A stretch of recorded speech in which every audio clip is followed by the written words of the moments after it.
Good morning, ladies and gentlemen. I am pleased to welcome you all to the second and final day of our event titled Droughts, Floods, and Fault Lines, a regional conference on climate security in South Asia, which is part of a 3-year joint project with the European Union. Thank you so much to all of you for coming back here today. Your continued participation proves our shared commitment to addressing the pressing challenges of climate security in our region. Now, I would like to invite Mr. Shafkat Munir, Senior Research Fellow, Bangladesh Institute of Peace and Security Studies, to deliver today's opening remarks. Thank you.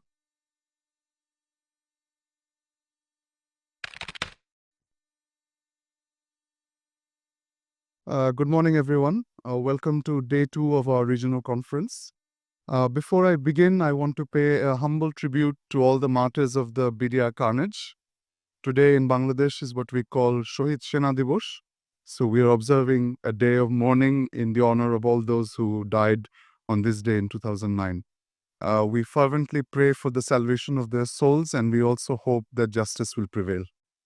So welcome to day 2 of our conference. We had a very eventful day yesterday, and for those of us who have joined us this morning, we talked about a number of different issues, including the role of the security sector in climate security. We talked about what are some of the global imperatives for climate security. We talked about the food security aspect and its relation to climate change, which is quite a major issue for South Asia. And we also talked about renewable energy from our esteemed speaker from Sri Lanka.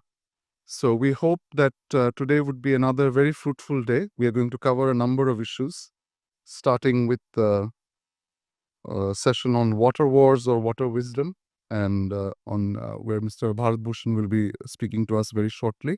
And we are very pleased that Ms. Farah Kubir, the Country Director of ActionAid, has kindly joined us to chair this session. So without further ado, I would hand over to the chair. Thank you.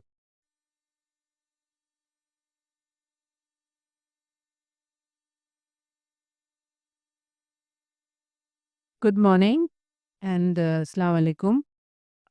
Shafkat kind of encouraged me to also remember and pay tribute to the martyrs of the language movement. We are in February, and 21st February was just the last Friday. And thanks to them that we can speak in our own language. আমি জানি আমি বাংলায় কথা বলছি না। সেটা কারণটা হলো আপনার অনেক দেশের মানুষ আছে এখানে। বাট আমি বাংলায় কথা বলি, আমি বাংলায় চিন্তা করি, বাংলায় এই পৃথিবীকে দেখি। So this morning, I found it very interesting that, first of all, thank you to the organizers for inviting me to this conference, and a very timely conference discussing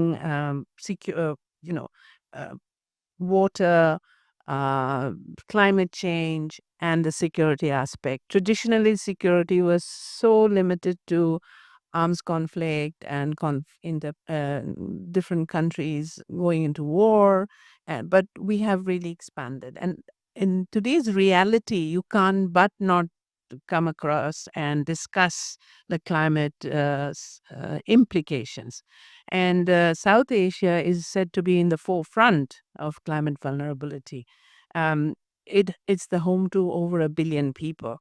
And this region faces immense challenges such as rising temperatures, unpredictable monsoons, extreme weather. We all know how 2024 went down as the hottest year in human memory.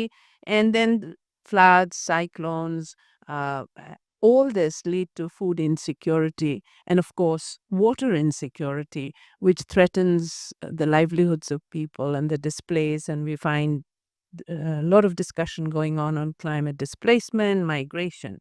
And at the same time, interestingly, we are also witnessing an unprecedented surge in energy demand. It is highly driven by the economic growth paradigm and development paradigm, population growth, urbanization, Yet much of this demand is still being met by the fossil fuels, and unfortunately, and this dependency is also creating its own level of environmental degradation, air pollution, rising greenhouse emissions, and so on. So this morning, now can someone give me the program?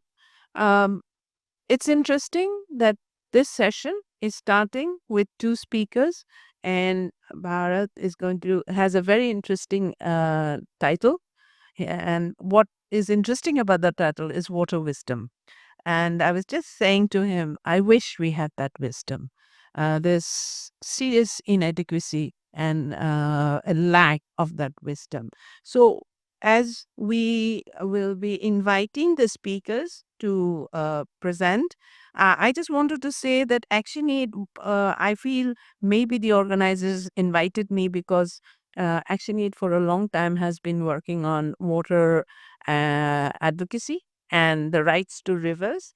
And given that this has not been stated enough, and also river and water has been approached from a land centric approach. But we want to make sure that the conversation expands and goes on to the hydro politics and sediments and all the other elements that are involved. Or if you look at water, a river are part of it.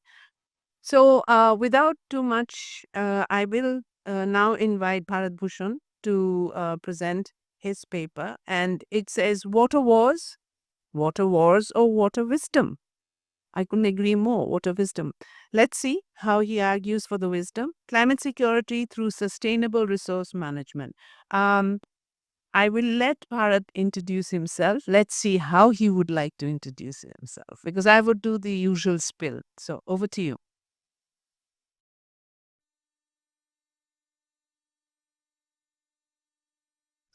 Uh, Thank you, Chair, Ms. Farah Kabir. How do I introduce myself? I introduce myself as a friend of Bangladesh. Um, so I thank you. I thank General Munir, Shafkat, BIPSS for inviting me. I had come for a seminar in 2017. The atmosphere was very different.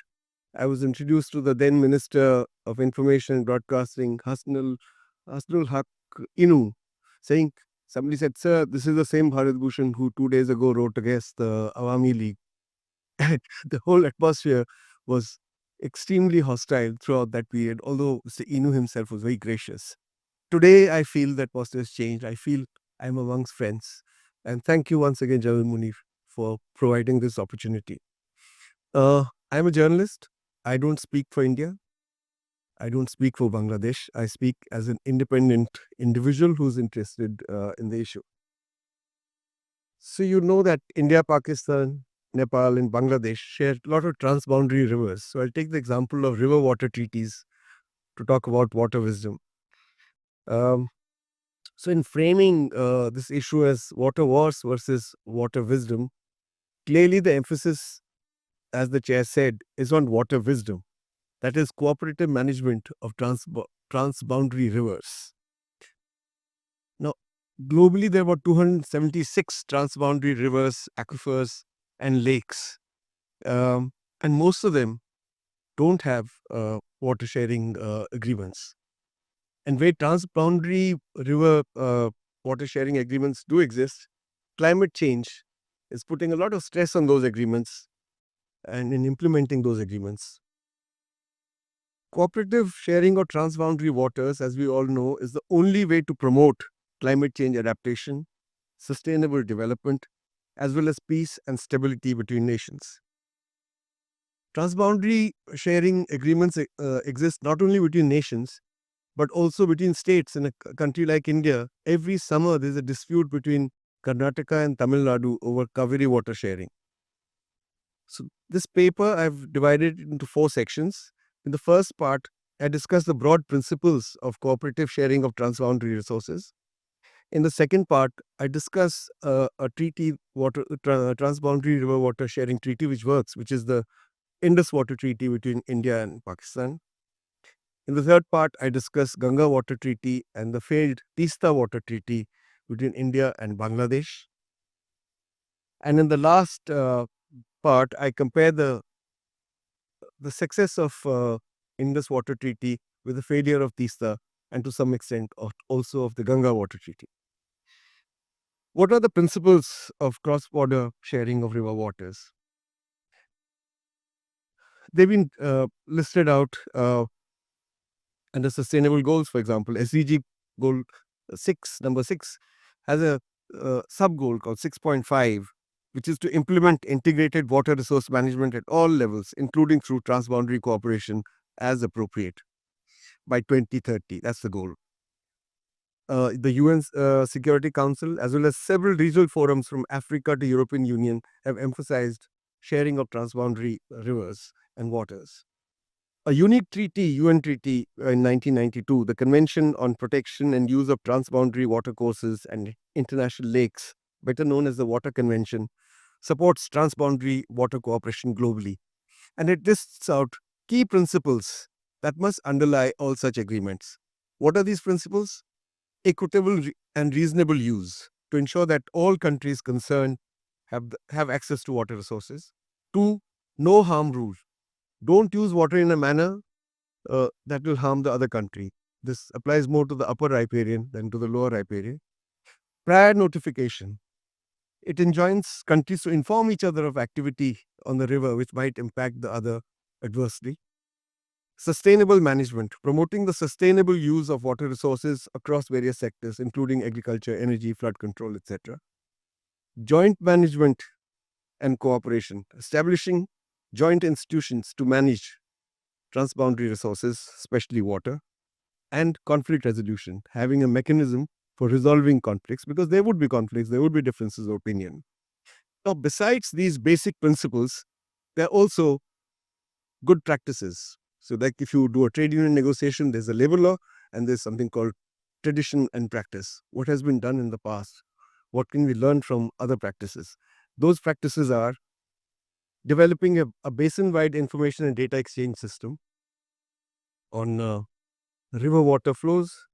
Where should this data be exchanged? Contact points, warning levels if water flow increases or goes down, having regular communication channels. So this is developing a basin-wide information system. Secondly, joint management and integrated approach to water, land, and related resources, identifying joint benefits of transboundary sharing of water.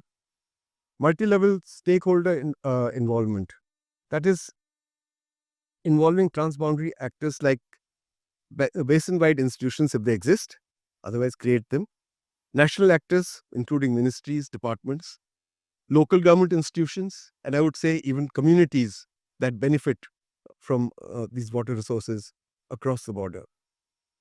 Fourth, institutionalized intersectoral dialogue and systematic multi-stakeholder consultations, which means these departments, ministries on both sides, communities should be able to interact and discuss how the system is working. Capacity building of water management practitioners, creating managers, policymakers within the transboundary basin who know more about the river than people like you and I, common people. And of course, sustainable financing, financing these institutions of joint management. Now, let me come to the Indus Water Treaty, having listed these principles, and then we'll see whether these principles work for these treaties or not. So, after the partition of India in 47, there was great tension between India and Pakistan on sharing of Indus waters, because the headwaters lie in India and Pakistan is a lower riparian. And these rivers of the Indus Basin are the main source of water for Pakistan. So initially, the water was shared through what was called an inter-dominion accord. Pakistan paid for water from India, but that also didn't work for a long time. So after long negotiations lasting about 9 years, in 1960, India and Pakistan signed the Indus Water Treaty with the help of the World Bank. Now, the thing about this treaty is it doesn't share water of a particular river between the upper riparian and the lower riparian. It shares the rivers itself. So in the Indus Water Treaty divides the 6 rivers of the Indus Basin into two, three for Pakistan and three for India. So all the eastern rivers were given to India, that is Ravi, Satluj and Bias, and Pakistan got the western flowing rivers, Indus, Chenab and Jhelum. India was given non-consumptive use of water on the Pakistan rivers. That is, 20% of the water could be used by India for, let's say, run-of-the-river projects, something that will not affect the overall flow of the three rivers going to Pakistan. So this you could there were limits therefore set on what India could do in terms of flood control, power generation, general storage. And a dispute resolution mechanism was set up. It was a three-level mechanism. First was called questions. So if Pakistan had questions about what India was doing, or India had questions about what Pakistan was doing on the rivers, they could take it to the Permanent Indus Commission, which was set up, and the Indus Commission would decide and answer those questions. If the Permanent Indus Commission could not answer those questions, then the dispute was escalated to a second level, and it went to what was called a neutral expert. Who was the neutral expert? World Bank, because World Bank was the third party. It was not a bilateral treaty. It was India, Pakistan, World Bank. So you went to a neutral expert of World Bank, and the World Bank neutral expert arbitrated. If even that failed, then you escalated to a much higher level, and that was to take it to the International Court of Arbitration in The Hague. So a three-level mechanism was very clearly set up. Now, Indus Treaty is considered globally one of the most successful water sharing treaties. But it has also run into trouble because of different interpretations by the two countries of what the treaty entails, and largely because of run-of-the-river projects that India sets up in the rivers allocated to Pakistan. Run-of-the-river projects are hydroelectric projects of small nature. They don't involve big dams. They involve what is called pondage. Small ponds which are filled during the high season when there is enough water in the river. And you can have pondage of 1 day or 2 days or 3 days. And that is then used for electricity generation, and the river flow continues as normal. Question is, what constitutes a run-of-the-river project? And this has been a matter of debate. India has some projects are being negotiated at national level, like the Tulbul and the Hular Barrage project. But there are other smaller projects which have created a lot of tension in the Indus Water Treaty. These are a 1,000 megawatt project called Pakal Dal, 850 megawatt project at Ratle, Kishan Ganga project 350 megawatts, Miyar project 120 megawatts, Lower Kalnai 48 megawatts. So you can see in terms of the megawattage that these are small projects. But Pakistan says that no, they're not run-of-the-river projects. You're storing water, you're depriving us of water. So two of these projects, Kishan Ganga and Ratle, are currently being questioned by Pakistan. Pakistan took it directly to arbitration. India said, no, don't take it directly to the third level. Let's see if the World Bank expert is capable of negotiating this and arbitrating on this. And World Bank says, yes, we are capable. So now both the countries will go to the neutral expert in the World Bank. So you can see what happens in the Indus Basin in the system upstream affects Pakistan downstream. And why things become worse? They become worse because of climate change, because glacial melts have changed, river water flows have changed. And on top of that, Pakistan is a water-stressed country, and it's going to become much worse. Now, there are a variety of reasons. I don't want to go into why Pakistan is water-stressed, but one of the reasons is climate change. Other reasons are local mismanagement of water resources. And things are going to get so bad that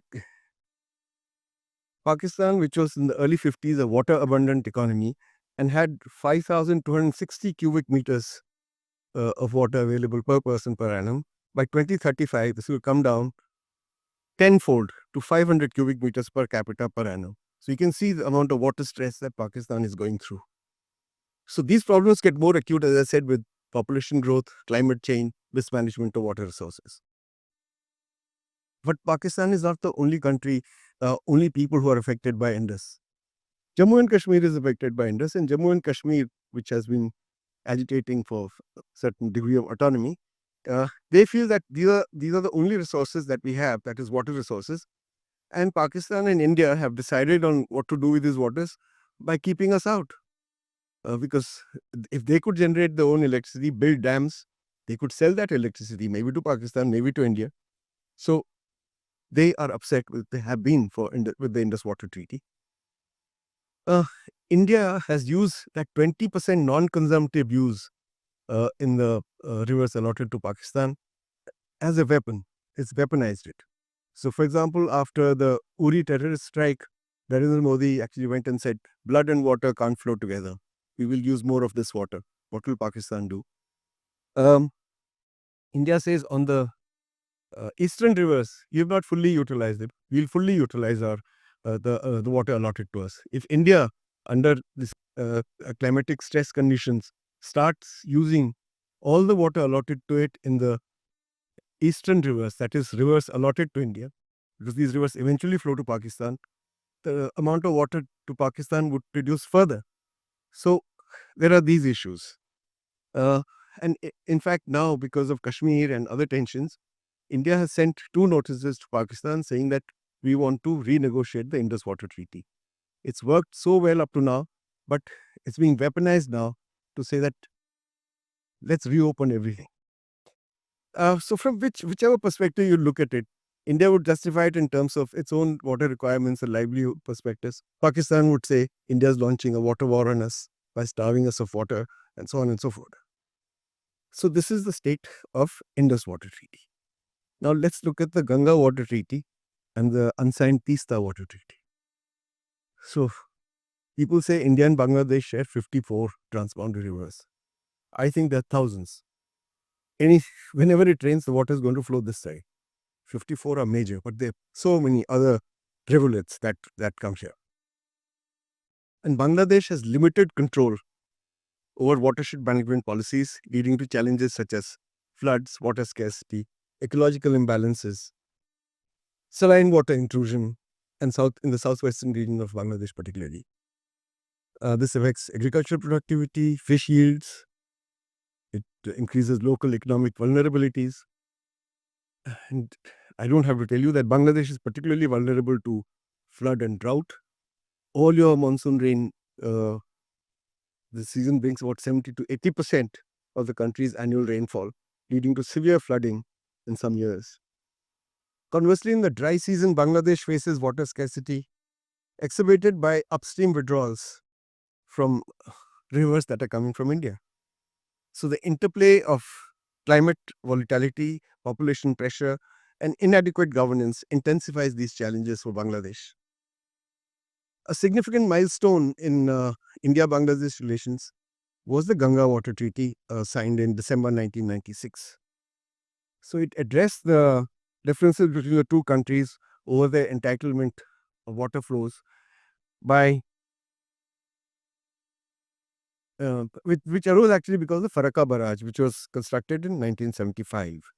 The barrage diverts Ganga water to Calcutta port to maintain to Hooghly and then to Calcutta port to maintain navigability of the port. The treaty entails a schedule of flows from Farakka barrage from January to May, the dry seasons. And what is the agreement? The agreement says that India can withdraw up to 40,000 cusecs of water if the availability at Farakka exceeds 75,000 cusecs. So 40,000 goes to India, 35,000 goes to Bangladesh. If the availability falls below 70,000 cusecs, then the treaty says that it should be divided equally, 35,000 each. If it is between 70,000 cusecs and 75,000 cusecs, then the treaty guarantees that Bangladesh will get 35,000 cusecs, whatever happens. Now, the Ganga Water Treaty also faces several challenges because of altered rainfall patterns, reduced glacier melt, that has impacted the availability of water in the Ganga basin. And it makes it difficult for sharing water at the Farakka barrage. And this has become a matter of contention. So Bangladesh says that this has never been an equitable treaty. because India is always getting more. And at best, it is getting equal to Bangladesh. And that this is impacting agriculture, fisheries, and domestic water supply within the country. The treaty also lacks enforcement mechanisms. There is no body which can enforce that Bangladesh gets its full share of water. There is a Joint River Commission, but it is not empowered. And there are no binding dispute resolution mechanisms. Thank you. On top of that, the involvement of West Bengal government in India has added a further layer of complexity, because they say this water flows through our state, we have a right. How can New Delhi and Dhaka decide what will happen to it? The treaty is up for negotiation in 2026. And this has become very difficult. Although initial processes of negotiation have begun, the West Bengal Chief Minister Mamata Banerjee has been openly speaking against these negotiations, saying that we've been left out, we've not been consulted, and we need to be consulted. But the treaty does need to be renegotiated, because only then you can address the challenges of climate change water flow, and update the sharing mechanism, because the sharing mechanism is in 1966, and you're talking of rainwater flow and river water flow now. So those are the problems with Ganga Water Treaty broadly. Now let's look at the Teesta Treaty, which failed. Now, Teesta Treaty was to be signed by Prime Minister Manmohan Singh and Sheikh Hasina in Dhaka in 2011. Everything was ready. The document was ready. Both sides had agreed that the treaty provisions were fine.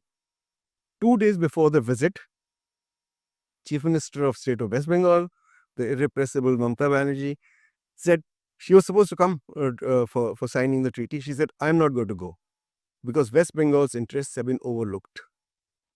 This threw a spanner in the works. Manmohan Singh's visit did take place, but the Teesta Water Treaty was not signed, and it hasn't been signed till today. What was the Teesta Water Treaty all about? You know, Teesta irrigates both North Bengal as well as Bangladesh, and it irrigates the northwestern part of Bangladesh, which used to be considered a drought-prone area before the Dalia barrage was built, and now produces 3 crops a year. So that's how important irrigation is for Bangladesh. India has also built a barrage at Ghazal Doba upstream, and the downstream barrages at Dalia, as I said. So initially, well, I'll come to that. But you see, what happens is that whatever agreement you have in the dry season, there may not be enough water in Ghazal Doba to be released for Dalia. So whatever agreement you come to would become infructuous in dry season. And sharing of water is really in the dry season, not in the wet season. So lean season sharing is really the problem. India used to take Ghazal Doba barrage as the point where they will measure how much water will go to Bangladesh. And Bangladesh measures water at Dalia barrage, not anywhere in the middle. So in July 1963, the two countries decided that it's not an ad hoc agreement of 39% sharing of water and leaving 25% for the flow of the river. So 36% for Bangladesh, 39% for India, and 25% for the river. This clearly wasn't working. Bangladesh wasn't happy. So they decided we'll do equitable sharing, 50-50. But the question is, where would you measure the 50%? So it was decided that it will be measured at the border. Okay, not at Ghazal Doba, not at Dalia. You would measure there also. But by the time the water comes to Dalia, it should be 50% of the total water of the river. So how was this achieved? The two water commissioners of India and Bangladesh did something very clever.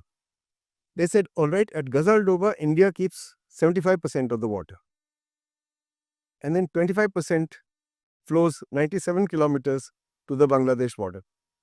But in that 97 kilometers, the water gets recharged from other small tributaries, rivulets, etc. By the time the water reaches the border, it becomes 50% of what has been stored at Ghazal Doba. So that's how, instead of dividing water at the barrage, you divide it at the border, and then you measure it really so that it's 50% at Dalia, 50% at Gazardova. And this was an interim agreement.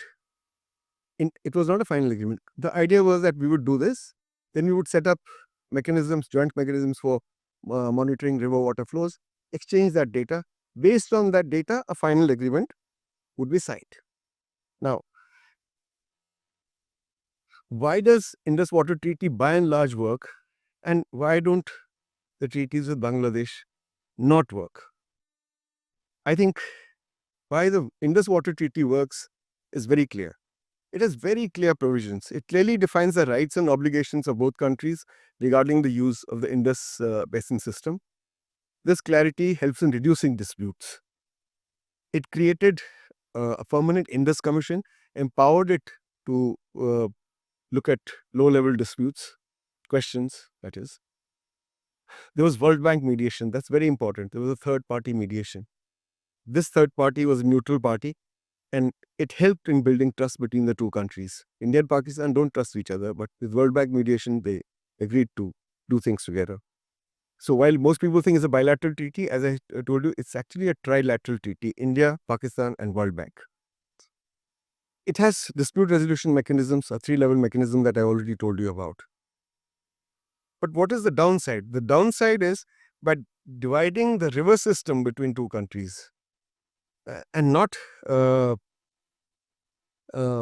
sharing river waters of the individual rivers, it does not promote cooperation between the two countries. It does not promote joint basin management because we've given you three rivers, the other three rivers are ours.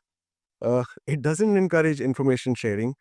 It does not encourage flood control mechanisms jointly, and it does not control joint disaster management. So Pakistan can always claim India is releasing more water because they want to flood us out, etc. In contrast, India's water sharing agreements with Bangladesh are challenged by several factors. One is lack of clarity. Political tensions between India and Bangladesh hinder effective cooperation and management of agreements. There are too many actors spoiling the atmosphere. Political tensions, as I've already said, upper riparian, lower riparian issues.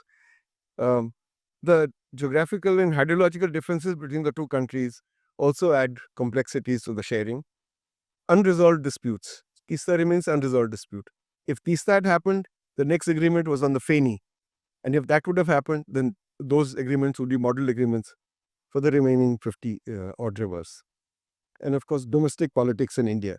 India's inability to handle state level politics in West Bengal, because often people who rule in Delhi are different. The political party is different from the one that rules in West Bengal. For example, when the Tista agreement was to be signed in 2011, there were by-elections going on in North Bengal. So it suited Mamata Banerjee to claim that North Bengal is being deprived of water by the sharing the Tista's waters, and she won those elections, but she ruined a model agreement. Now, yet the fact is that the agreement with Pakistan is far more effective, far more functional than the agreements between India and Bangladesh. Now, the clear lesson is really of cooperative management of water sharing. It works, whereas confrontation like between India and Bangladesh leads nowhere. With Pakistan, despite all the tensions, the treaties worked since 1960. So you can compare that with what's happening with India and Bangladesh. And for this, I think somebody used the concept yesterday of hydrohegemony, that India is seen as a hydrohegemon, an upper riparian which uses water as a weapon. Hydrohegemony is when a country controls water resources that flow across borders, which can lead to conflict. That you can be accused of creating floods, you can be accused of creating drought, you can be accused of misusing the water upstream, etc. So this leads to notions of hydroaggression, that India is being very aggressive in not giving Bangladesh its rightful share of water. I think South Asian nations, not only India and Bangladesh, but others too, because we also have water treaties with Nepal, 405, Kosi Treaty, Gandhar Treaty, Mahakali Treaty. None of them work very well. We don't have any agreements with China. We just have some data sharing agreements because China used to charge us for water related data. What really, I mean, we talk of hydro hegemony, but what we need to do is really desecuritize water. Because shared water cannot be securitized. The moment you securitize shared water, you run into problems. I think between India and Bangladesh, there's still hope of Tista water sharing. I've talked to the water commissioners of both countries at a conference, and both of them said, we have no issues with the interim treaty. 50% sharing, 50-50 each is absolutely fine. It's politics that's created all the problems. And once again, I think politics will create a problem. Mamata Banerjee will not allow Tista to happen unless it can be shown as her success, as her victory. Now, I don't know how that can be done by a BJP government sitting in Delhi. Hopefully, it will be possible. I think the lack of an elected government in Bangladesh also means that progress will be slow as long as there's not an elected government here. When a new elected government comes, hopefully there will be a movement forward not only on renegotiating the Ganga Treaty, but also implementing the Tista interim water sharing agreements. I think the urgency comes because of climate change, and those urgencies have to be taken into account by political leaderships who look for tactical benefits. You have to look for strategic benefits, and those strategic benefits have to be cooperative, something that benefits both India and Bangladesh as a lower riparian. I think I'll end there. If you have any questions, I'll be happy to answer them.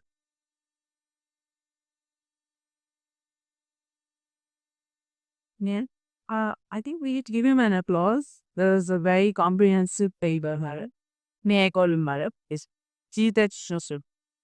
Now, when I asked Bharat to introduce himself, he did do justice because he went on telling us a story about his past experience. So, for those who don't know him, he's a South Asia editor of 360 Info. He's been a journalist most of his life, and he's with the Australian National University, which hosts this 360 Info, right? And he's the founding editor of Mail Today. He was executive editor of the Hindustan Times, editor of Telegraph in Delhi, and the editor of Express Yourselves Washington. So he has a long history of being associated with this profession, the sector, and of course he went to the Imperial College in London. But Bharat, this was a very comprehensive paper, and I read it with a lot of interest. I do have some questions. But before I go there, we are trying to be adaptable because in climate change and extreme circumstances, adaptability is the only way forward. Our second speaker just joined us. So we'll have Q&A with her, and then we will, and her topic, her presentation is also very different.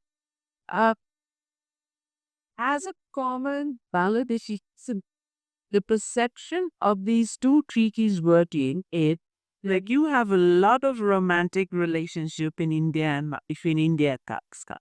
The Punjabi Bell, common history, explored a very decision maker. So that's why it's essential. But of course, your presentation was very informative. And then on this side, Bangladesh treaty and the PISA treaty, we all and rather be the terrain of that sort of a priority. So I think if we can share your paper beyond this room, it would be useful for Laris.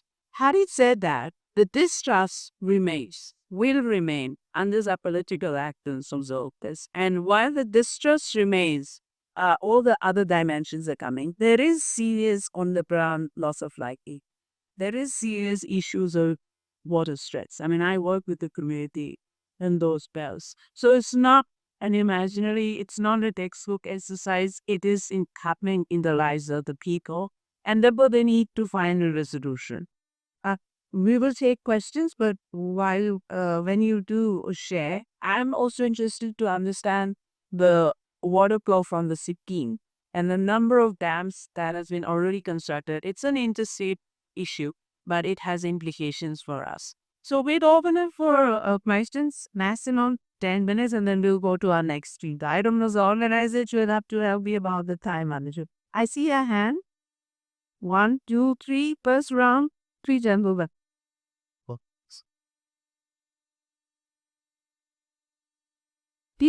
Introduce yourself with a question. Good morning. This is Farooq Ahmed, Additional DIG, Bangladesh Police. In most cases, we see that World Bank is normally involved with financing different infrastructure development. But as you mentioned, would you please give me some insights why World Bank is involved with the treaty between India and Pakistan on Indus River? Thank you. There's a gentleman here. Hello. Thank you. My name is Obaidul Haq. I teach in a public university. My question is somewhat similar to the previous uh, speaker. You seem to have attributed, among other things, the involvement of the World Bank to the success of the Indus Valley River Agreement. My question is, when this the Ganges Water Treaty with India, between India and Bangladesh, is going to expire next year, do you think, in the renegotiation, uh, what would be your assessment of the possibility of India's, willingness to allow the involvement of any third party? Thank you. But I found this observation that World Bank and the neutral entity questionable. Thank you, Mr. Bharat Bhushan. I'm Lieutenant Commander Ashik from Bangladesh Coast Guard.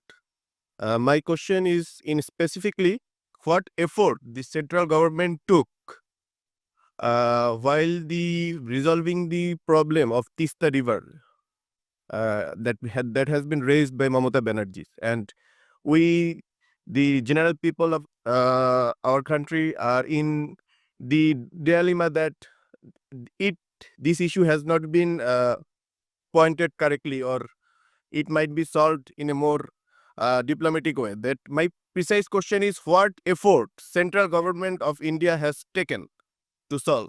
Thank you. Okay, I'm Lieutenant Commander Shobhan from Bangladesh Navy. My question is a bit different. I want to use the experience of this journalist. Actually, first of all, I'd like to say, sir, namaste. Okay, and we all know that we have to charity begins at home. Okay, so why my question is how your media, as you are one of the learned and experienced in media, that will address a campaign, regional campaign where we can share the imports and exports of our trees, a tree plantation regional program beyond the countries of South Asian region that will automatically save our countries even from the different adverse effect of climate change. I would like to raise your attention so that the concerned stakeholders of this region can address these issues effectively. Thank you. That's a lot. Yeah, so let me begin with your question. I beg to respectfully disagree that Indus Water Treaty works because there are Punjabis on both sides. I said It that. is and wrong perception. It works because the treaty is much more detailed and it's absolutely clear. Its provisions are very clear. Dispute resolution mechanism is very clear. And if you talk of subjectivity, there are Bengali speaking people on both sides, aren't they?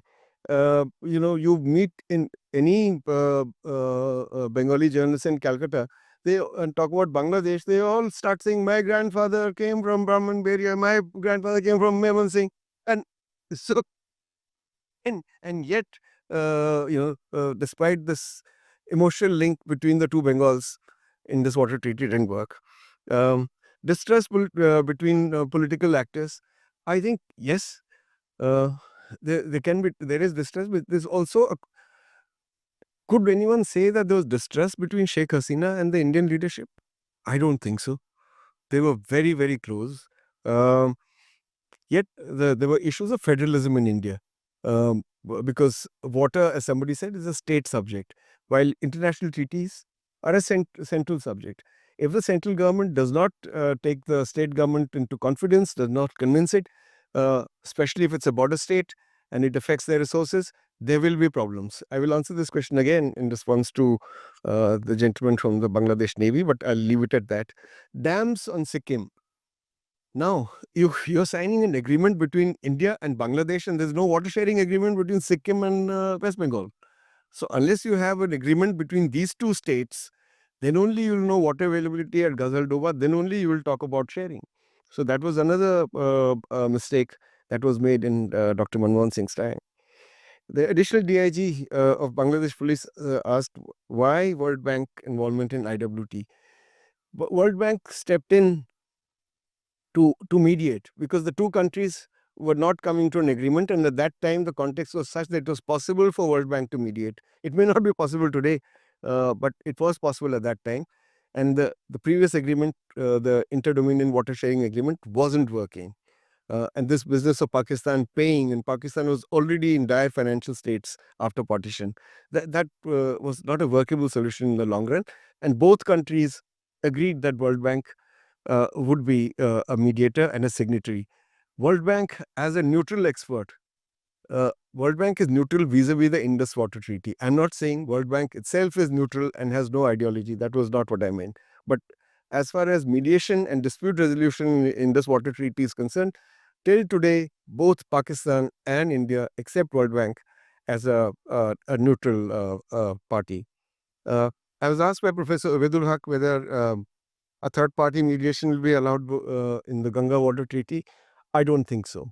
I think those days are gone where there would be a third party in bilateral issues. I think the Indian establishment won't accept it. It would be nice if they accepted a third party mediation, but I wonder who would be that third party. It can't be any other country. It will have to be some institution. I can't think of an institution that would step in and say, yes, we'll be the neutral expert. Yeah, but India will not agree. India's sort of the current regime, or even the previous regime, their notions of being a superpower and, Vishwaguru or teacher to the world, etc. They wouldn't want to be taught by a neutral expert what to do. So what can I do? This is the state of leadership. Um, so the gentleman from Bangladesh Coast Guards asked me, what efforts did the center make in 2011 when the Tista Water Treaty was to be signed to convince West Bengal? They sent the then Foreign Secretary Shiv Shankar Menon to brief Mamata Banerjee. And a lot of people say that that's what upset her.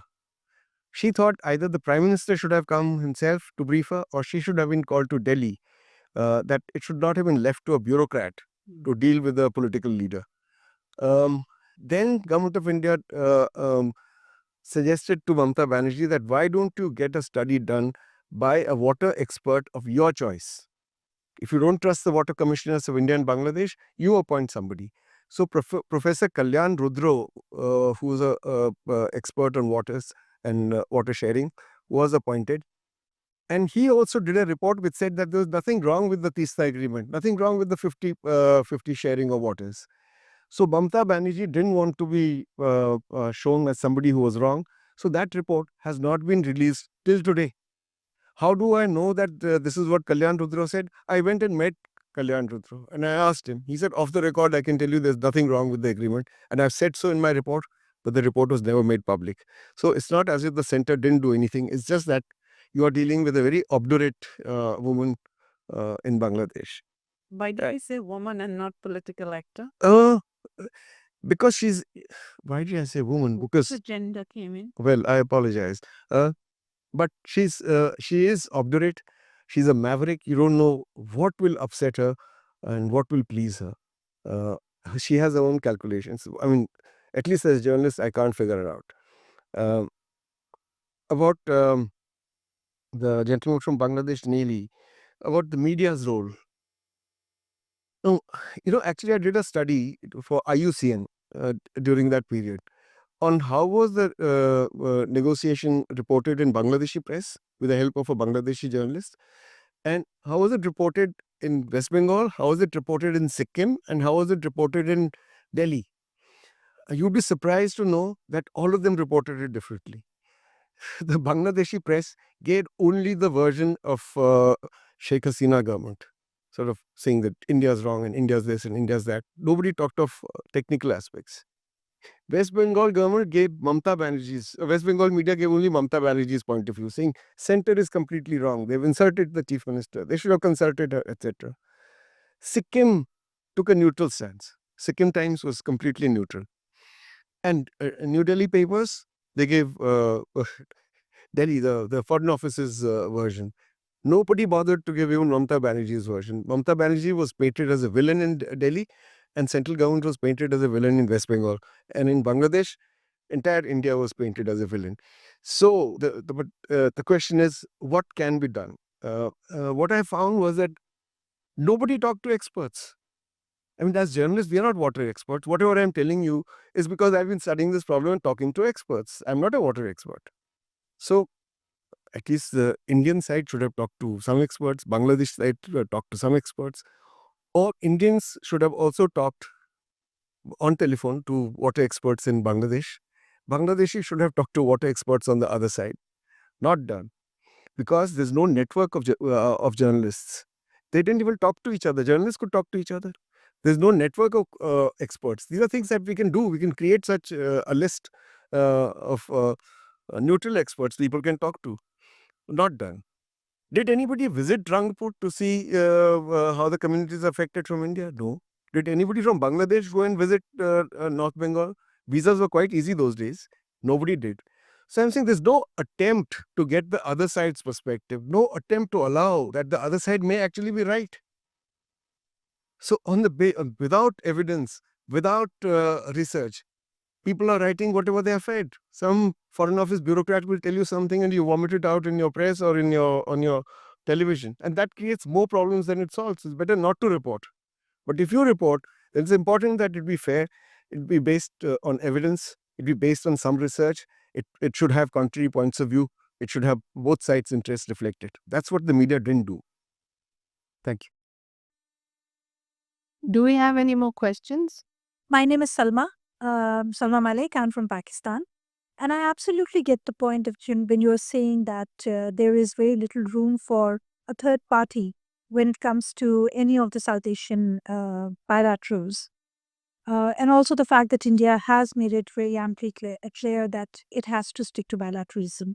However, any successful agreement that has ever been penned between most of the successful agreements that have been penned between either of the South Asian countries or neighbors has had either an active or a passive third party intervention, despite India's larger than life image and all that is going on. So, why not on these issues? And now that with climate change happening, there are going to be a lot other problems which would be beyond our self-centered egos. So we do have to think of this that there has to be a third party, and I can vouch for life that most of our successful things, and even there has been a silent nod from India from time to time, as and when it suits it.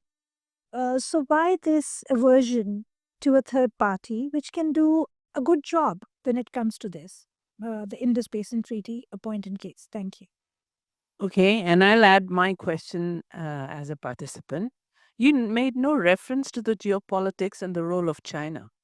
Was that an plan by design, or it's just you didn't feel it? So that is one important aspect. And I just want to add to you that there is constant sharing of research and papers and conferences between experts, hydrologists. ActionAid had organized the 10th International Water Conference in January, and it's been doing that for the last 10 years. So there has been that. But how do you get the policy makers to take on board what the experts are saying? Like you yourself just said that Kallan Rudra's research and paper is not acceptable. Not been made public. Yeah. So let me begin with Professor Salma Malik's question. Um, I will not go into which agreements you have in mind where people have played a passive role or an active role, because I'm not aware of those agreements. However, there is a way of involving third parties. That is by doing joint financing of projects. For example, if India and Bangladesh were to do joint flood control funded by, let's say, ADB, then ADB comes in as a third party indirectly, or through BRICS Bank. Or, for example, India and Pakistan. Now, Pakistan is power starved, electricity starved as well. And the topography on your side of Kashmir is not amenable to as amenable to building dams as it is on our side. You already have one big dam which is silted, and it's been again they've raised the height of the dam, etc. But on the Indian side, if Indus Water Treaty has to be renegotiated, and if it is renegotiated in a cooperative framework, then you could do joint dam building in the Indian side of Kashmir, and that could be a great cooperative thing together. And once again, since both countries lack finances, you get third party financing it, BRICS Bank, as I suggested, or ADB, or whoever, and they come in indirectly as the third party. So instead of first signing a treaty and getting a third party to underwrite it, it might be a good idea to build these joint mechanisms into the treaty, or begin with experimenting on a small scale with the cooperative mechanisms, and then go towards the treaty. Um, China's role. Now, it's largely because I was time starved. I was told 20 minutes and I already took half an hour. So when you say basin level cooperative agreements, then some of these rivers, Indus rivers, actually originate in Tibet Autonomous Region of China. So China would have to be a part of a basin level cooperative mechanism, and downstream Afghanistan would have to be part of the a basin level mechanism as well, because Kabul River, after all, is a tributary of the Indus. And now Afghanistan is planning to build 3 dams on Kabul River, which would starve the river downstream of water. 2 of those dams at one point were to be funded by India. I don't know, with the coming in of Taliban regime, what's happened. So the basin level mechanism will have to involve China, India, Pakistan, and Afghanistan. Similarly, Brahmaputra, now which is known as Yarlung Sangpo in China. There is China's floated a test balloon only a month ago, saying that we are building world's largest dam, 3 times bigger than the Three Gorges Dam, which will be near the Great Bend, where the river bends and comes into India. It will be 60,000 megawatts, they say. And this has sent shivers up India's spine, and Indian Foreign Secretary went running to Beijing to figure out what was happening. Because this announcement has come time and time again. It's not the first time this announcement has come. Earlier, the announcement was for 9 small dams or 8 small dams, and now they're saying this one big, world's largest dam, etc. China says it will not affect the flow of Brahmaputra into India, which to some extent may be true, because the Brahmaputra gets is charged as far as the waters coming to India are concerned after the Great Bend. There are a lot of other tributaries which come in, and most of the flow takes place from there. But were an accident to happen in that dam, the northeast of India will just go for a toss. So there is a need for cooperation with China as well. The Brahmaputra also comes into Bangladesh. So at some point you'll have to expand. This has to be an expanding mechanism of cooperation.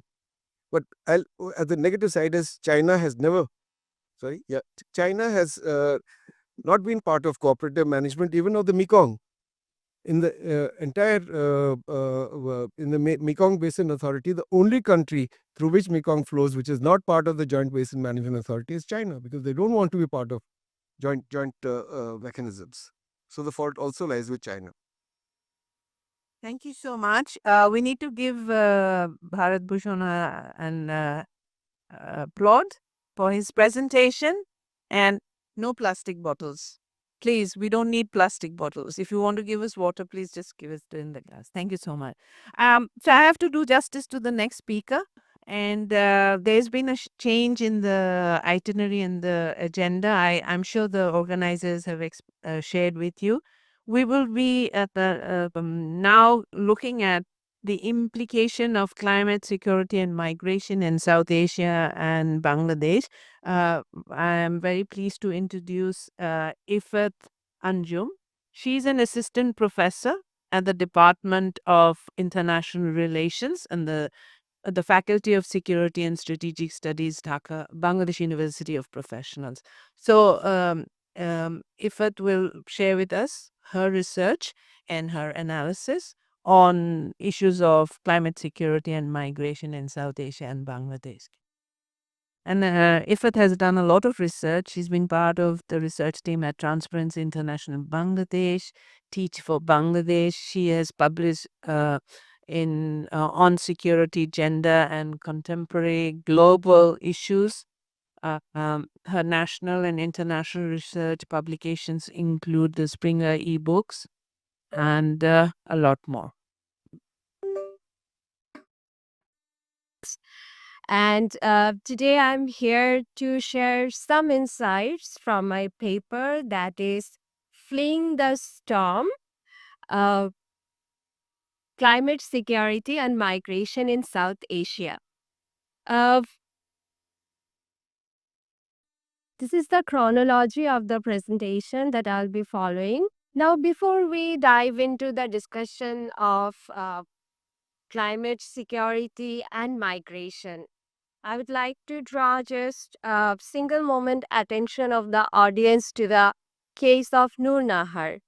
Noor Nahar, who is from a cyclone-prone coastal area of Bangladesh. She has lost her home 3 times, and particularly after the incident of Cyclone Amphan of 2020, she was left with nothing called home. She, along with her children, is roaming around between tents and boats again and again. And the question that matters to her most is where to move next. Alarmingly, the case of Noor Nahar can be mirrored in the stories of millions of people in South Asia as well as worldwide due to the impacts of climate change. Now, we might have a numbers of debates that to what extent climate change is a hoax or climate change is anthropogenic or not. But one thing that we cannot deny is climate change is more than feeling too hot or too cold. The impact of climate change on human induced migration or human migration was accredited as the greatest impact of climate change by IPCC. Climate change and its impact on human migration is skyrocketing not only worldwide but also particularly in regions, overpopulated and overcrowded regions like South Asia.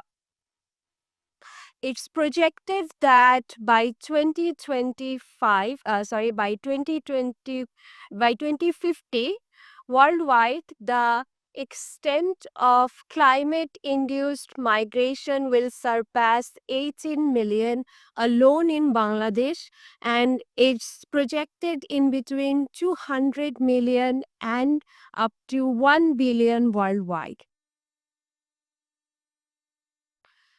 So, on this context, the study that I have focused is aiming to unfold the matter that to what extent actually climate change is facilitating climate induced migration. At the same time, climate induced migration is generating any sort of security threats or not. And if generating, then what are the extent and what are the intensities? At the same time, I have tried to explore the existing national, regional, and international institutional framework to assess their efficacy to test the intersection between climate change and climate induced migration. So the objectives of the study has basically tried to unfold the nexus between climate change and human induced migration, and it has explored the security concerns and the critical review of the existing institutional mechanism to deal with the nexus between these two. Now, about the issue of climate induced migration. The first concern about climate induced migration is that it cannot be concluded as a 2 plus 2 is equal to 4 equation. Not even from the audience, from the victim side, nor from the side of those who are there to provide solutions. For example, if I'm having a farmland and years after years it's getting destroyed again and again due to cyclones or storms, and then all on a sudden I decide to move towards a more greener region, then what will be the responsible driver behind the decision of me being relocated to a greener region? Will it be an economic pull, or will it be an environmental push factor? So these sort of complexities are affecting the nexus to establish between climate change and climate induced migration. Uh, but according to in terms of analyzing the nexus, when we tend to understand the matter, it's more severe to emphasize on the impact of the matter. According to Global Risk Index, Bangladesh, along with South Asia, has been considered as one of the most vulnerable regions in terms of climate induced migration. And the concern is alarming, and the alarming concern is converging around the security threats that are being implied by this climate induced migration. Now, the concepts that I have used throughout my studies, uh, the first concern is about climate induced migration. Climate induced migration incorporates both internally displaced person and cross border migration. Also, climate induced migration can be voluntary migration and forced climate induced migration. Now, the concept of voluntary climate induced migration is sometimes tricky to understand because, in many contexts, it might be shaped as economic migration, and also it might be reshaped as asylum shopping.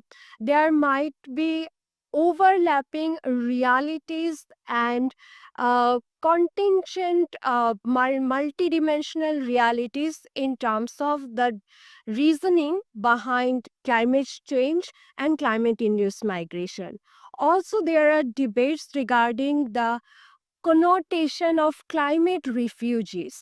To what extent we can accredit climate induced migrants as climate refugees. Some scholars tend to argue that climate induced, if we accredit or we could recognize climate induced migrants as climate refugees, then we could incorporate them within the legal protection that the political refugees are tend to endure.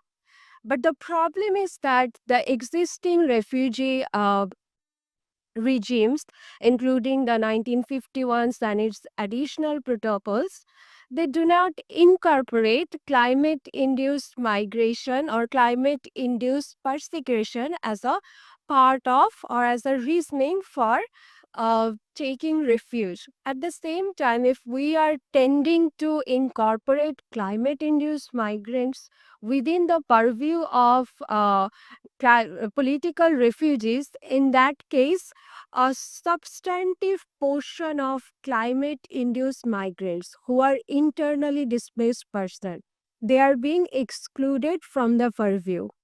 At the same time, there are reluctance from the governance sides to not to encourage the elaboration of the purview of refugees, the term refugee. In that case, because already the existing mechanisms and the international organizations who are responsible to deal with the context and the mechanisms of refugees, they are already overburdened. Also, there is a fact of repatriation in case of refugees. So the moment I am trying to incorporate climate induced migrants within the context of refugees, for example, for the person those whose those places or those residences have already been eaten up by river erosion or landslides, for them repatriation would be an utopian idea. So, for this context, in my paper, I have used the term climate induced migration, who are not being subjected to any sort of legal protection officially. The methodology that I have used is qualitative, and I have simply used descriptive analytical technique, although the extent and the uh, uh, relevance of the paper could have added more narrative analysis and more grounded theory approach to know the real life vulnerabilities of climate induced migrants, because in case of climate induced migrants, we cannot just merely depend on data. The entire context is complex and overlapped, as I said. So I would consider this as a limitation of my study, but I was given around 25 to 20 days to compose this paper. For that, I couldn't incorporate that part.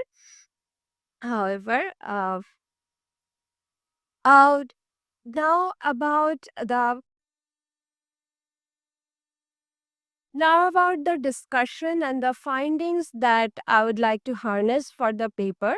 The first acknowledgement of this paper is that the interlink between climate change and climate induced migration. The interlink between climate change and climate induced migration is real. Climate change is facilitating climate induced migration. Both climate processes like rising of sea level, salinity, and also climate events like cyclones, storms, or recently added heat waves are injecting people to relocate both on temporary terms and on a permanent basis. Next to that, South Asia. South Asia is recently considered as one of the most vulnerable regions in terms of climate induced migrants. Due to the geographical proximity, cultural cohesion, and societal ties, climate induced migrants of South Asia tend to either move within their countries as internally displaced person, or they are reaching up to their neighboring borders, creating a regional migration pressure. So these people, these internally displaced persons, IDPs or cross-border migrants, are basically generating resource scarcity or health. They are enduring health securities, insecurities, which are injecting by their overcrowded relocation to the urban places. That is one dimension of climate induced migration that we have evidenced from the context of internally displaced person. And the moment when they are crossing borders, they are being subjected to no legal protection, they are being criminalized, and to some extent they are they're encountering xenophobic treatments.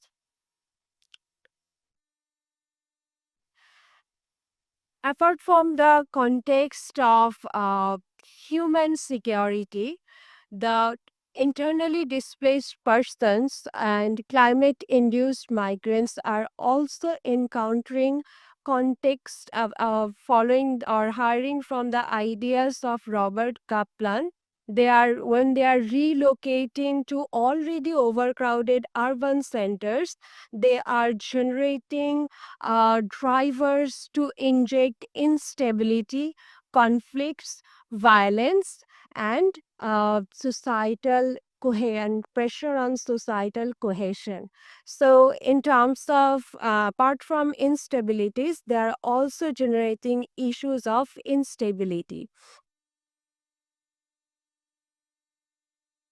The case of Bangladesh is not alien to the existing realities. In terms of Bangladesh, we see the frequent scourges of land erosion, we see the frequent scourges of storms, cyclones, and people who are relocating each and every day. Around 2,000 of people are being located towards the center and and making the place overcrowded. We see the impact of these climate induced migrants to be generating both security concerns from human security perspective, and also their engineering instabilities in terms of societal context and instabilities. Not only that, the context of climate induced migration has also incorporated a gender dimensions. The gender dimension of climate induced migrants incorporates the notion that people who are relocating on temporary or permanent basis, it has a gender connotation to add, where women are being comparatively much more vulnerable than their male counterparts. Even in the case of outmigration of their male counterparts, women are in general not getting their decision making capacities or the leadership roles that has always been suppressed, particularly in the regions of South Asia. So the existing societal stereotype has always suppressed or always considered uh, the genders, different genders on different manners. In terms of women, they have always considered as passive role player, and when it's about crisis situation like climate induced migration, relocation, or adaptability, their crisis, their exposure to uncertainty, their exposure to issues like sexual and gender based violence have multiplied much more times.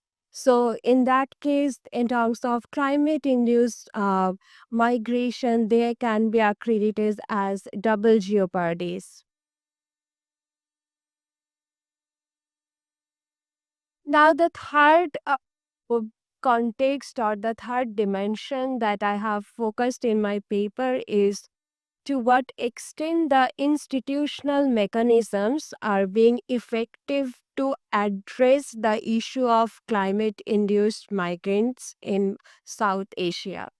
Uh, from the perspective of Bangladesh, we can see that a numbers of initiatives, a numbers of mechanisms have been tried to incorporate within the institutional framework, including national action plans, strategic action plans on internal displacement, and so on. Also, Bangladesh has advocated with United Nations to accredit these climate induced migrants as universal persons. But the fact is that despite all the efforts that are being consolidated from national, regional, or international context, they are lacking the sole dedicated commitment or dedicated mechanisms to address the issue of climate induced migration. There might be complexities in terms of creating the correlation, and there might be complexities in terms of accrediting them officially as climate induced migrants. So, whatever the case is, the initiatives that are being incorporated are appreciate worthy, but it needs to have room to incorporate much more comprehensive frameworks. Apart from the uh, national initiatives, In terms of global context, we have seen that starting from the Stockholm Conference up to the institutional mechanisms like Rio plus 5, Rio plus 10, the recent developments of Conference of Parties, where Conference of Parties COP28 has already added or launched a funding to climate stressed communities. But even though we are not being able to even legally recognize the climate induced communities, let alone to create a comprehensive institutional arrangement to address them. So that can be identified as another policy level loophole in terms of international or more global context. Uh, Lastly, about the another fact is that about the context of securitization of climate induced migration. Securitizing climate induced migration has also emerged as a factor where climate induced migration is being perceived from the lens of security threat for the actors who are dealing with it. In that case, we are trying to, or we are experiencing the concerns of over restrictive borders or over restrictive immigration policies or reluctance to address the issues of climate induced migration.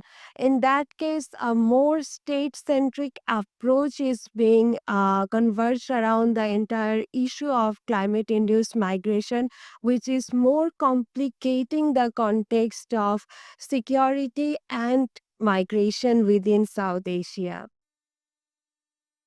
Lastly, about the institutional mechanism and institutional involvement of South Asia, as most of the climate induced migrants are being hosted by the pioneering states of our neighboring regions. So, without a regional cooperation, a comprehensive solution to deal with or to address with the existing problem seems to be utopian. So, SARC or BIMSTEC as an entity, if we tend to analyze their institutional arrangement or their mechanisms, they have also tried to come up with action plans and frameworks. But even though when we tend to analyze or we tend to weigh their efficacy, we are being disappointed again and again in terms of their more ornamented form of implications or their non-binding clauses. And there are, for example, there are examples in case of labor migration. We can see that there is Colombo process there in terms of the collaboration in between EU member states to address their migration problem. There is mechanisms of temporary directive to address the migration problem. In terms of South Asia, I think a comprehensive regional mechanism to deal with the entire problem is really necessary and is inevitable to deal or address with the issues. Okay. So, in terms of uh, policy pathways or in terms of uh, mm, future directions, the fact is that the first acknowledgement from where I have started the presentation is about acknowledgement. Acknowledgement of the interplay between climate induced migration and security is needed to be intersected.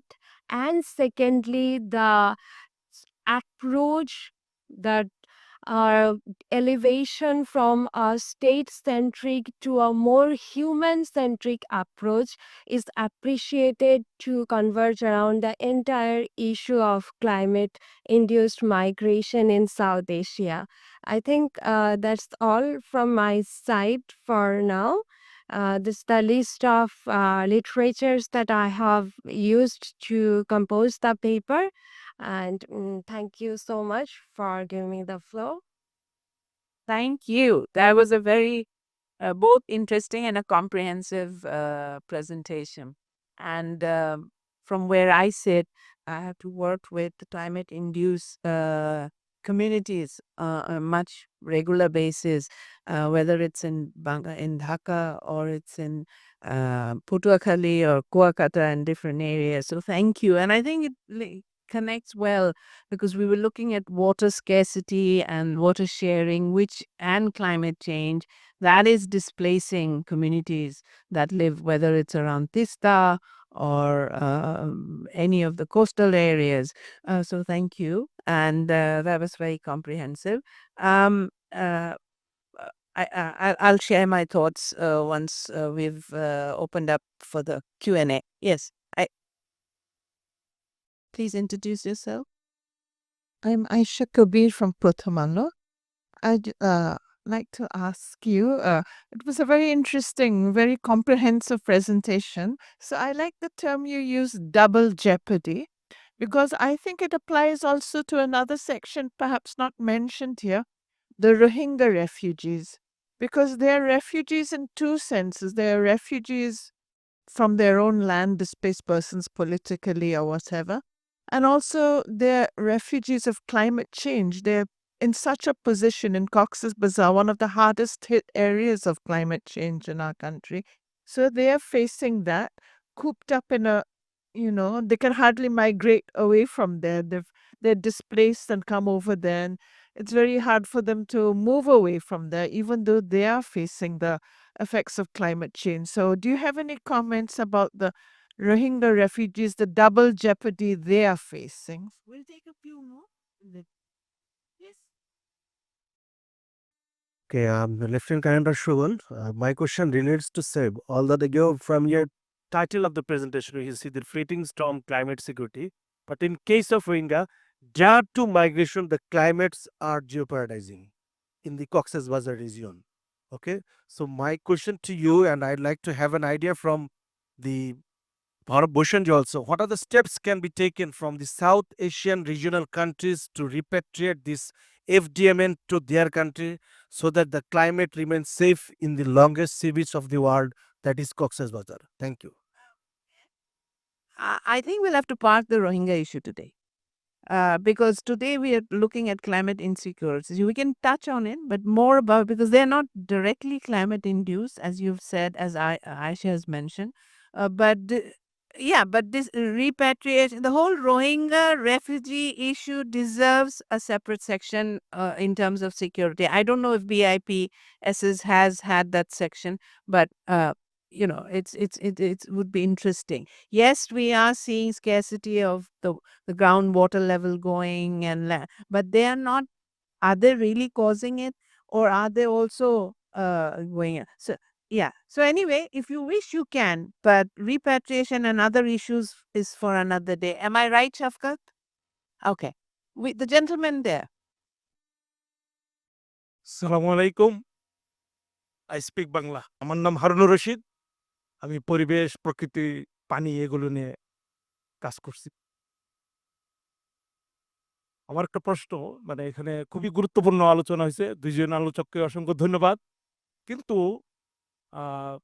পবিত্র ধর্মগ্রন্থ বেদে পানিকে মানে ground ওয়াটারকে রক্ত বলা হয়েছে। মানুষের দেহে যেরকম রক্ত থাকে, গ্রাউন্ড ওয়াটারকে এরকম মাটির রক্ত বলা হয়েছে।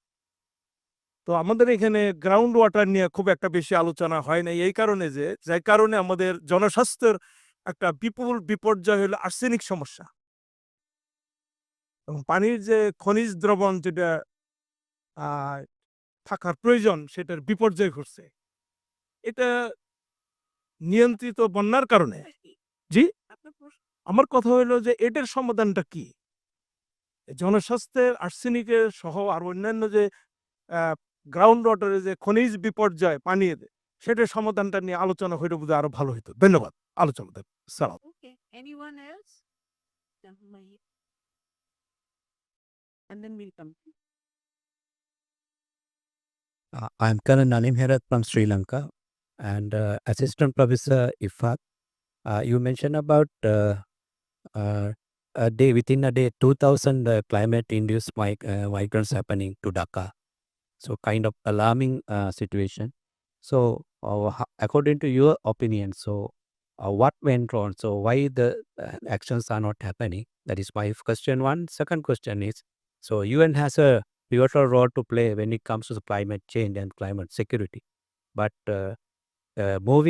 stepping down US from this Paris Accord, how do you analyze the future impacts for the UN? So without US involvement, so how do you see that UN is going to function and handle it properly? Thank you.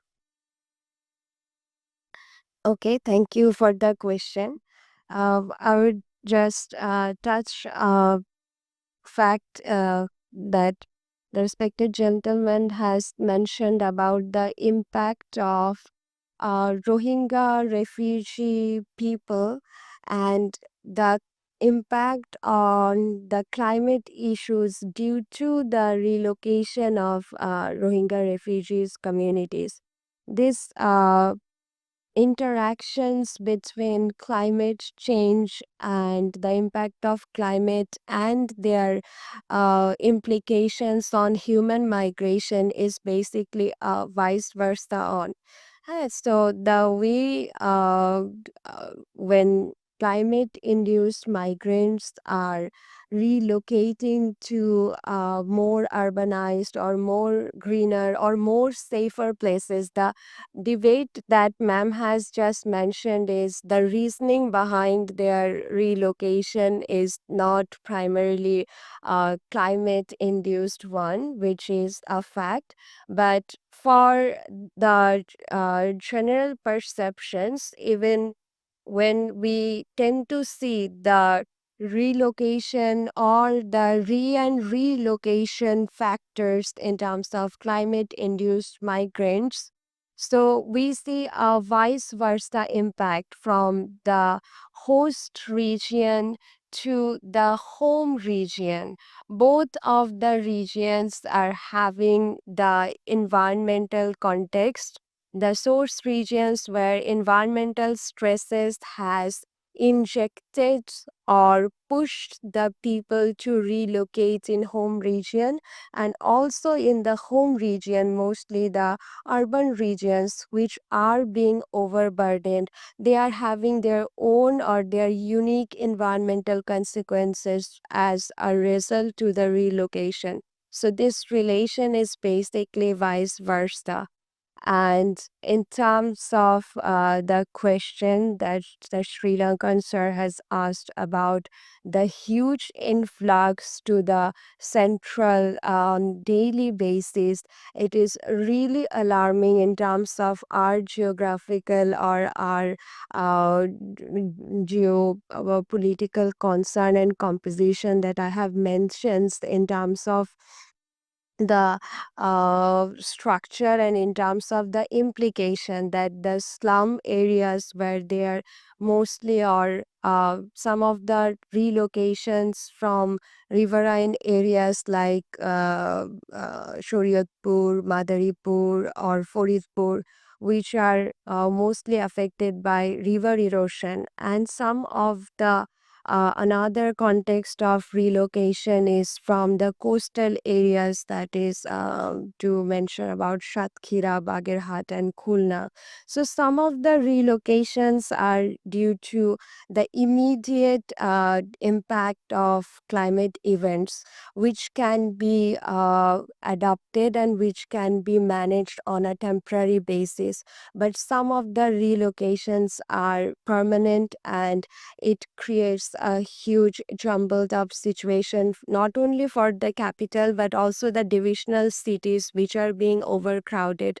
And that's why it's really important, and it's really a genuine concern to come up with climate resilience strategies. Thank you. Um, Climate-induced migration in Bangladesh is pretty severe, and as I work with communities from the coastal to the different parts of the country, we are seeing that they are trying to cope.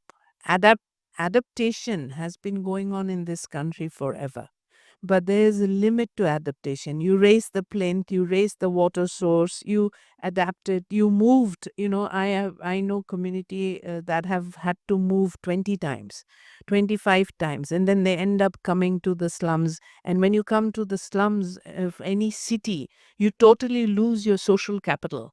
So it is an issue, and there's a lot of discussion going on in she referred to the National Adaptation Plan, the Climate Change Strategy Plan. So these are multiple plans by the government trying to address some of these issues. But we are actually at the receiving end of the climate extremities, and there's no effort at the global level to make those changes. Particularly, your presentation is important in the wake of the US government's policy changes. It has decided to ignore climate change, and it is also decided not to support immigration and migration. So we are all up against quite a difficult issue, and this is the human face of it is quite severe. So it's not like we can just push it under the carpet. It's a regular. And I remember that Guardian and published in 2005 or 6 that 90 million Bangladeshi would be climate refugees. You are saying it's going to be 18 million. So from 2005 to now, you can see how it has increased. And on the adaptability and policies of the government of Bangladesh, I have to say we are extremely resilient. And that is why this country of 180 million is still functions and operates. And we are increasing our food production. We're increasing, economic growth is happening in the wake of all these difficulties. Of course, there's lots of challenges, but it is happening. You wanted to take that issue on the water and yeah. But I was really talking about transboundary water, but the only way groundwater really comes in is, let's say, in the Indus. By the time the Indus reaches the Arabian Sea, the flow is a trickle for a variety of reasons, which I will not go into, including land allotment to army officers in Pakistan, which is given in dry areas, and then they draw a canal from the Indus to irrigate their farms. Anyway, whatever be the reasons, by the time it reaches the Arabian Sea, its flow is such that there's a lot of seawater that comes up, and all the groundwater there has become saline, and the lands become unproductive. In West Bengal, before Tista enters Bangladesh, there is no water shortage in West Bengal. In fact, there's excess water. Groundwater level has risen. The state government has been given money by the center to pump out that water so that agricultural productivity is not affected.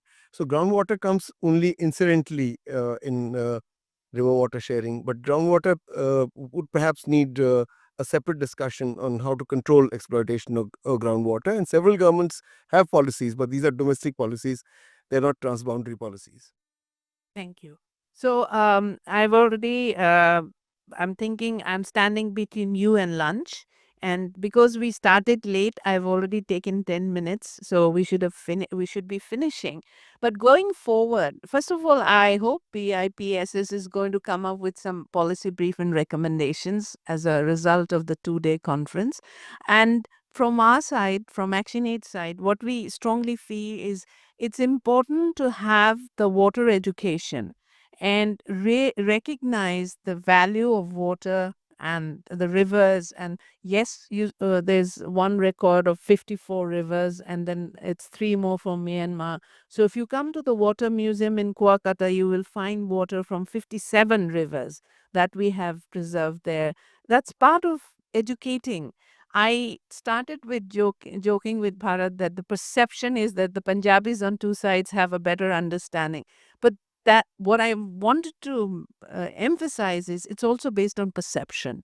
And when we had the floods in Feni this time, we did have strong anti-Indian emotions because it was felt that in an area that has not experienced flooding in 35 years, how come we suddenly got this flooding? You must have opened the sluice gates and the dams, right? So there's got to be more exchange of information. And unless there's accountability and transparency in the sharing of information, these perceptions will escalate. Not everybody is going to be a hydro expert. Not everybody is going to be a security expert. The people, the citizens of the countries have to work together. So what security experts like to talk about, or diplomats talk about, track two. So track two approach has to be also very strong. Our policy efforts have to be seen that they are visibly aiming to resolve these disputes, and we need more transparency about the interstate water sharing that you have, and why actually there is no water or there is water in those periods. We have had Indian journalists from West Bengal saying it should be a 50-50 approach. So it's not that we are not having the conversation, but we need to have a much more effective conversation. And I want to pick up that the River Commission in the Indus treaty seems to be working more, while the Joint River Commission in this part doesn't even meet. I don't even, at one point I was saying, does it exist? So I said that lightly, but the point is the Joint River Commission has to be seen more effectively. In terms of multilateral and financial approach and institution, well, the World Bank or ADB, as you mentioned, have some interest in development projects. So those could also be connected with what is important for that water sharing and understanding around it. So it has to be built on strengthening the legal frameworks, making sure that we all have the exchange of experts and access to different information. Information sharing is done regularly for the water, to have effective water governance. I don't like the word of controlling rivers, because rivers are a living entity and should be allowed. And we need to cope with that. We need to recognize that. Yeah, and we need to have community, young people, women engaged in these governance, in these conversations, to address some of these transborder and river issues. If there's going to be wisdom around water, then you have to have the community perspective, indigenous perspective, and understand it's not about egos and it's not about who controls whom. It's more about our sustainability. So, with that, I will end here, and thank you so much to the speakers. Shall we give them another round of applause? And thank you to the organizers.